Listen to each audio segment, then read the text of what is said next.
بسم اللہ الرحمن الرحیم۔ السلام علیکم۔ رمضان المبارک 8 ہجری میں فتح مکہ کے بعد حضور صلی اللہ علیہ وآلہ وسلم نے چند دن مکہ معظمہ میں قیام فرمایا۔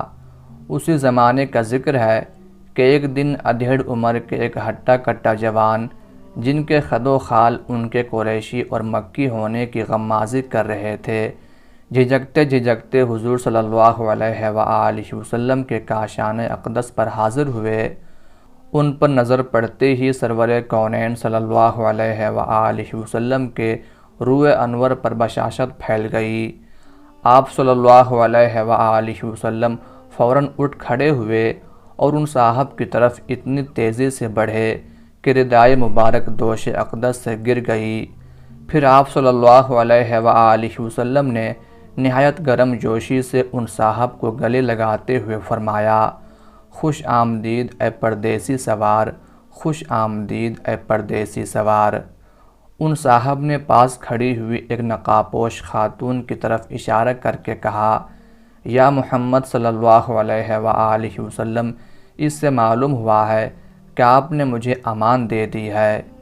حضور صلی اللہ علیہ وآلہ وسلم نے فرمایا، اس نے سچ کہا ہے، تمہارے لیے امن ہے۔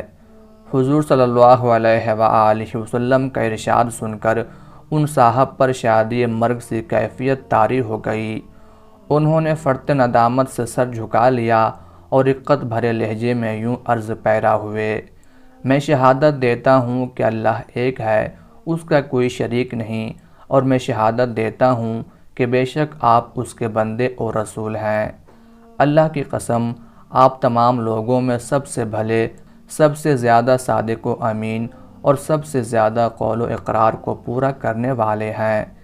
بلا شبہ آپ صلی اللہ علیہ وآلہ وسلم نے ہمیں ہمیشہ حق کی طرف بلایا۔ یا رسول اللہ، اس سے پہلے میں بارہا اپنی شقاوت اور اسلام دشمنی کا ثبوت دے چکا ہوں۔ آپ کی تکذیب اور آپ کو ستانے کے لیے میں نے کیا کچھ نہیں کیا۔ اب میری التجا ہے کہ آج تک میں نے آپ کے ساتھ جو دشمنی کی ہے، جس قدر لڑائیاں آپ کے خلاف لڑی ہیں، حق کے راستے میں جس طرح روڑے اٹکائے ہیں، اور جو ناگفتی باتیں آپ کے روبرو یا پس پشت کہی ہیں، ان سب کو آپ معاف فرما دیں اور میرے لیے اللہ تعالیٰ سے مغفرت طلب فرمائیں۔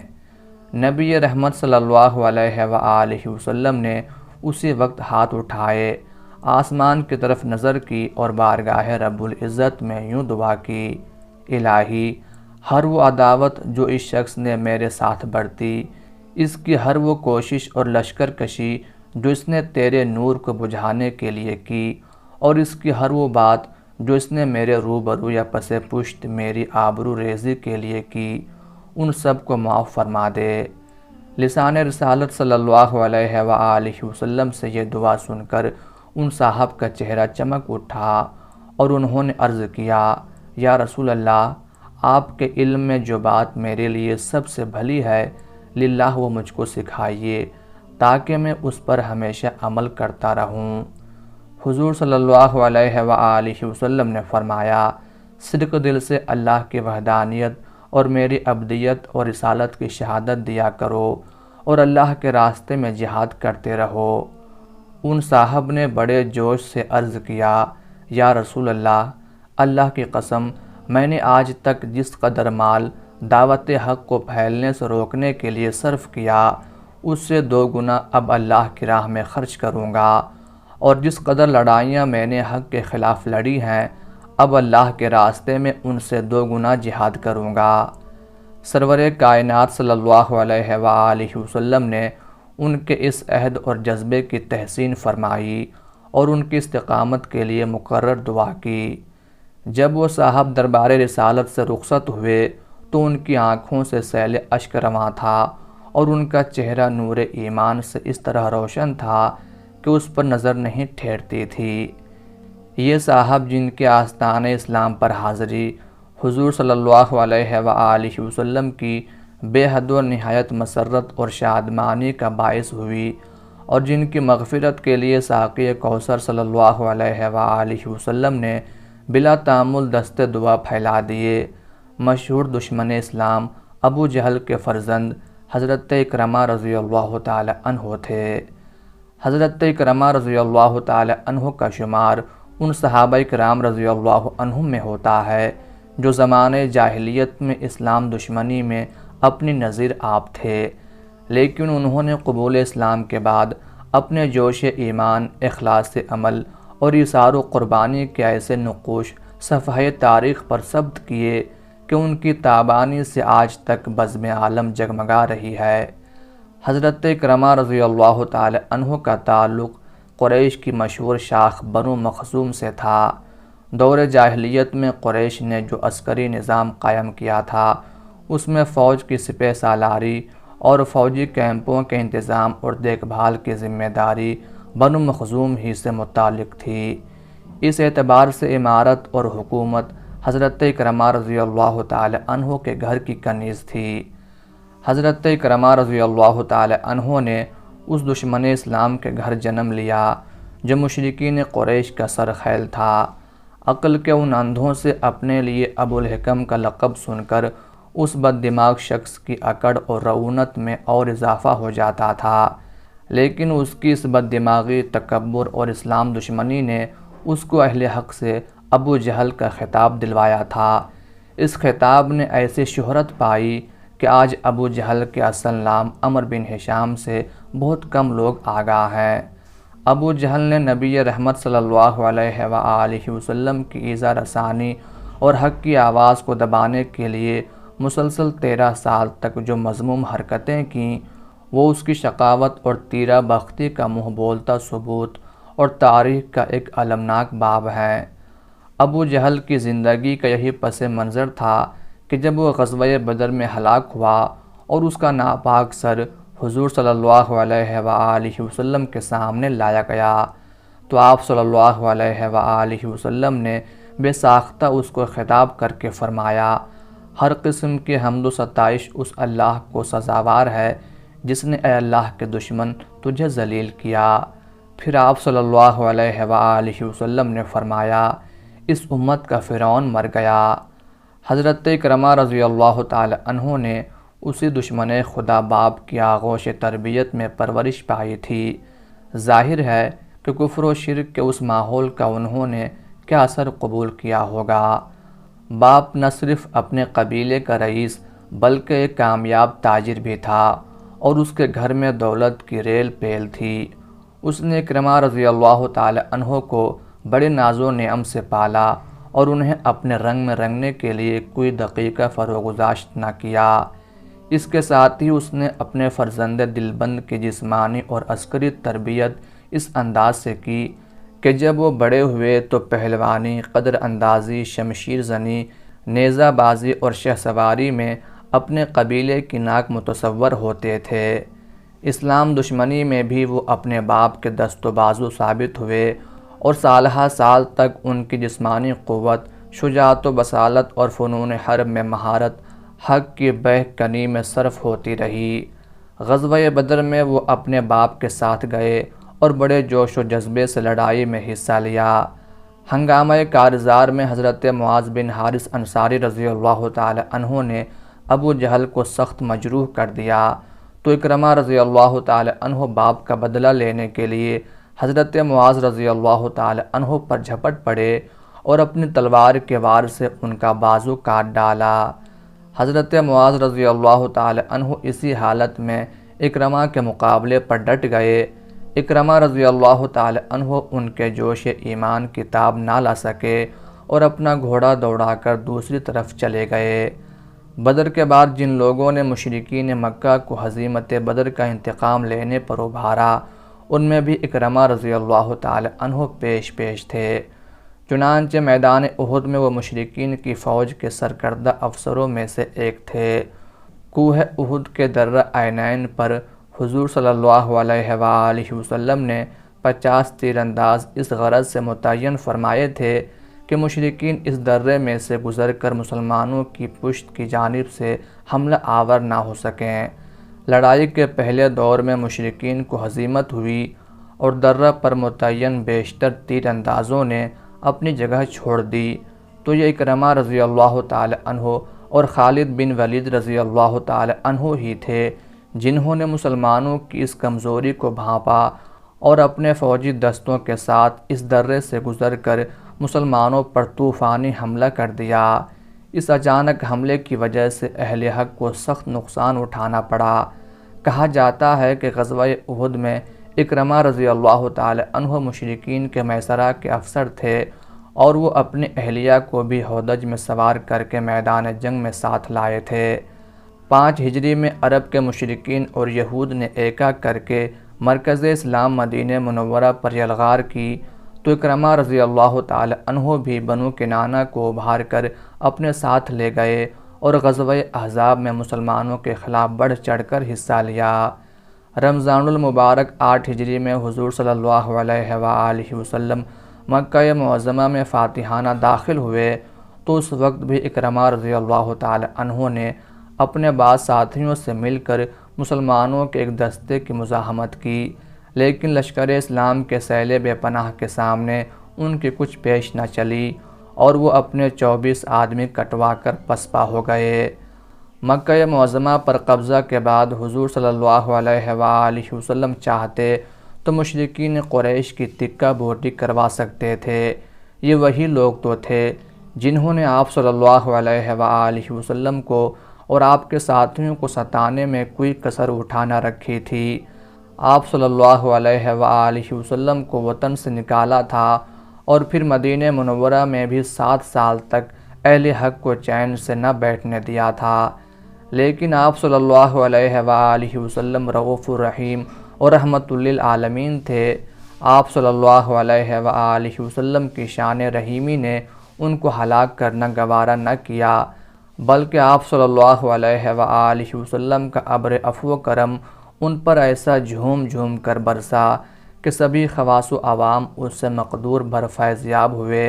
ان میں اکرمہ رضی اللہ تعالی عنہ کی اہلیہ ام حکیم بنت حارث رضی اللہ تعالی عنہ بھی تھیں۔ فتح مکہ کے فوراً بعد وہ نبی رحمت صلی اللہ علیہ وآلہ وسلم کی خدمت میں حاضر ہو کر سعادت اندوز اسلام ہو گئیں، لیکن خود اکرمہ رضی اللہ تعالی عنہ کو حضور صلی اللہ علیہ وآلہ وسلم کے سامنے پیش ہونے کی ہمت نہ پڑی۔ اپنے ماضی کے پیش نظر ان کو قطعاً یہ امید نہیں تھی کہ حضور صلی اللہ علیہ وآلہ وسلم ان کو زندہ چھوڑ دیں گے، چنانچہ اپنی جان بچانے کے لیے انہوں نے مکہ سے راہ فرار اختیار کی اور یمن جانے کی نیت سے ساحل بحر پر پہنچ گئے۔ حضرت اکرمہ رضی اللہ تعالی عنہ کی اہلیہ ام حکیم بنت حارث رضی اللہ تعالی عنہ ان کے چچا کی بیٹی تھیں اور ان سے والہانہ محبت کرتی تھیں۔ وہ فتح مکہ کے بعد زیور اسلام سے آراستہ ہوئیں تو ان کو اکرمہ رضی اللہ تعالی عنہ کی فکر دامن گیر ہوئی۔ ان کا جی نہیں چاہتا تھا کہ اکرمہ رضی اللہ تعالی عنہ کفر و شرک کی ظلمتوں میں بھٹکتے رہیں، اور نہ ان کو یہ گوارا تھا کہ وہ ذلت کی موت مارے جائیں۔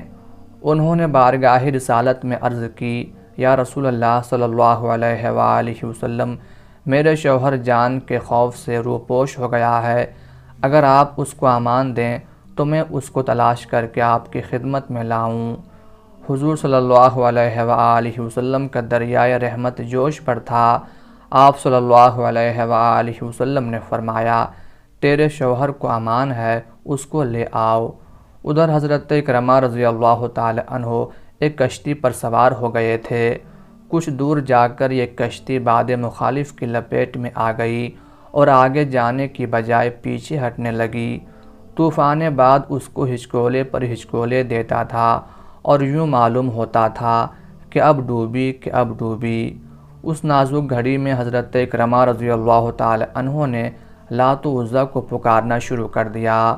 ملاحوں اور دوسرے اہل کشتی نے کہا، لات و عزیٰ یہاں کیا کام آئیں گے، یہ تو اللہ کو پکارنے کا وقت ہے۔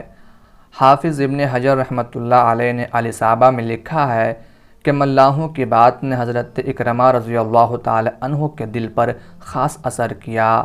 ان کی چشم بصیرت وا ہو گئی اور بے اختیار ان کی زبان سے یہ الفاظ آ گئے، اے اللہ، میں عہد کرتا ہوں کہ اگر اس طوفان سے زندہ سلامت بچا تو میں خود کو محمد صلی اللہ علیہ وآلہ وسلم کے سامنے پیش کر دوں گا۔ وہ بڑے رحیم و کریم ہیں، مجھ سے کبھی مواخذہ نہ فرمائیں گے۔ اللہ کی قدرت، ان کی کشتی پیچھے ہٹتے ہٹتے کنارے آ لگی۔ اسی اثناء میں حضرت ام حکیم رضی اللہ تعالی عنہا بھی شوہر کی تلاش کرتی ہوئی ساحل پر آ پہنچیں۔ انہوں نے کنارے پر کھڑے ہو کر اپنی چادر کی جھنڈی بنا لی اور اسے ہلا ہلا کر کشتی کو واپس بلانے لگیں۔ کشتی نے لنگر ڈال دیا اور حضرت اکرمہ رضی اللہ تعالی عنہ ایک چھوٹی کشتی پر سوار ہو کر واپس کنارے پر آ گئے۔ حضرت ام حکیم رضی اللہ تعالی عنہا نے ان سے کہا کہ میں نبی رحمت صلی اللہ علیہ وآلہ وسلم کے پاس سے آ رہی ہوں۔ وہ تمام لوگوں میں سب سے زیادہ بھلے اور سب سے بڑھ کر صلہ رحم کرنے والے ہیں۔ تم نے ناحق اپنے آپ کو جلا وطنی کی مصیبت میں ڈالا، میں نے ان سے تمہارے لیے امن حاصل کر لیا ہے، اب میرے ساتھ ان کی خدمت میں چلو۔ چنانچہ حضرت اکرمہ رضی اللہ تعالی عنہ اپنی سعادت مند بیوی کے ساتھ نبی رحمت صلی اللہ علیہ وآلہ وسلم کی خدمت میں حاضر ہوئے۔ حضور صلی اللہ علیہ وآلہ وسلم کو ان کی آمد پر انتہا مسرت ہوئی اور آپ صلی اللہ علیہ وآلہ وسلم نے ان کا پرتپاک خیر مقدم کیا۔ اس موقع پر حضرت اکرمہ رضی اللہ تعالی عنہ نے قبول اسلام کی سعادت حاصل کی اور صدق دل سے تلافی معافات کا عہد کیا۔ اس کی تفصیل اوپر آ چکی ہے۔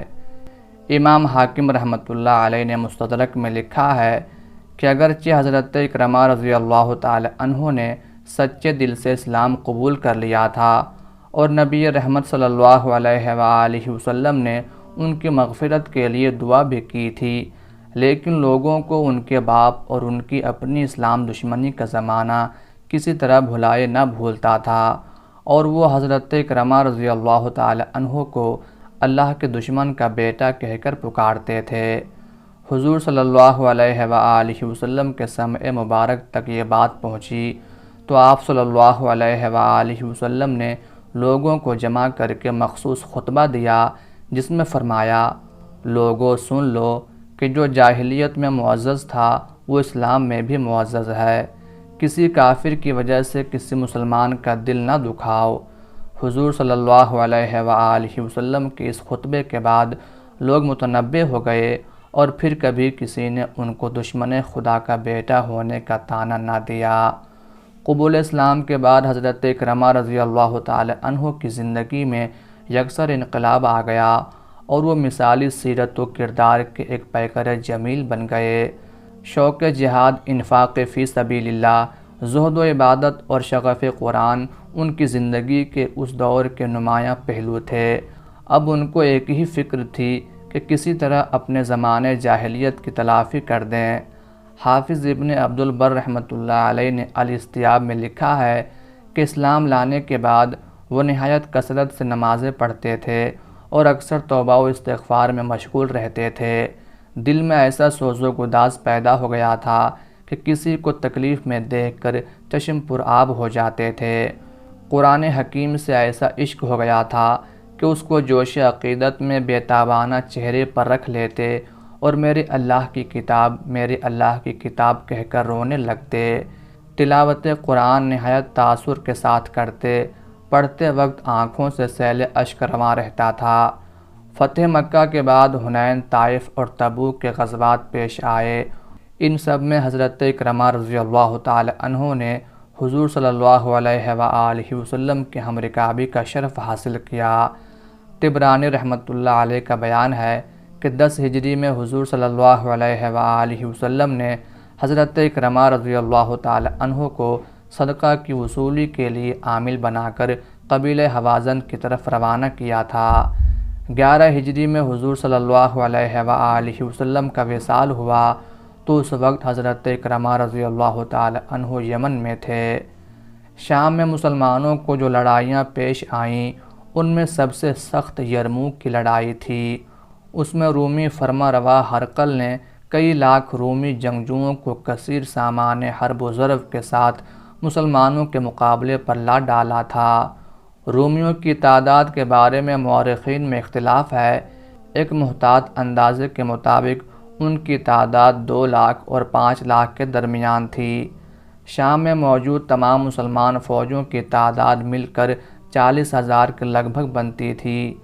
اللہ کے یہی 40,000 سپاہی ہر طرف سے سمٹ سمٹا کر یرموک کے میدان میں جمع ہوئے اور رومیوں کی مہیب جنگی قوت سے بھڑ گئے۔ اس لڑائی میں مجاہدین نے جس سرفروشی، جوش اور صبر و استقامت سے رومیوں کا مقابلہ کیا وہ بھی اپنی نظر آپ ہے۔ حضرت اکرمہ رضی اللہ تعالی عنہ جنگ یرموک میں ایک فوجی دستے کے افسر تھے۔ وہ خود بھی جان ہتھیلی پر رکھ کر لڑے اور اپنے دستے کو بھی اس طرح لڑایا کہ افسری کا حق ادا کر دیا۔ ایک موقع پر رومیوں نے بڑے زور شور سے حملہ کیا اور مسلمانوں پر ایسا شدید دباؤ ڈالا کہ ان کے قدم لڑکھڑا گئے۔ یہ دیکھ کر حضرت اکرمہ رضی اللہ تعالی عنہ کو سخت جوش آیا۔ انہوں نے اپنا گھوڑا آگے بڑھایا اور للکار کر کہا، رومیو، میں کسی زمانے میں یعنی کفر کی حالت میں خود رسول اللہ صلی اللہ علیہ وآلہ وسلم سے لڑ چکا ہوں، کیا آج تمہارے مقابلے میں میرا قدم پیچھے ہٹ سکتا ہے؟ اللہ کی قسم ایسا ہرگز نہیں ہوگا۔ پھر اپنی فوج کی طرف دیکھا اور پکارے، آؤ کون میرے ہاتھ پر موت کی بیعت کرتا ہے؟ ان کی آواز پر 400 سرفروش آگے بڑھے اور ان کے ہاتھ پر مرنے کی بیعت کی۔ ان میں حضرت اکرمہ رضی اللہ تعالی عنہ کے دونوں بیٹے بھی تھے۔ اس کے بعد ان جانبازوں نے حضرت خالد بن ولید رضی اللہ تعالی عنہ کے خیمے کے سامنے نہایت بے جگری سے لڑنا شروع کر دیا، یہاں تک کہ ایک ایک شہید ہو گئے یا سخت زخمی ہو کر لڑنے سے معذور ہو گئے۔ حضرت اکرمہ رضی اللہ تعالی عنہ اور ان کے دونوں فرزندوں کو ملحق زخم آئے۔ لڑکوں کی حالت سخت نازک تھی۔ حضرت خالد بن ولید رضی اللہ تعالی عنہ انہیں دیکھنے آئے۔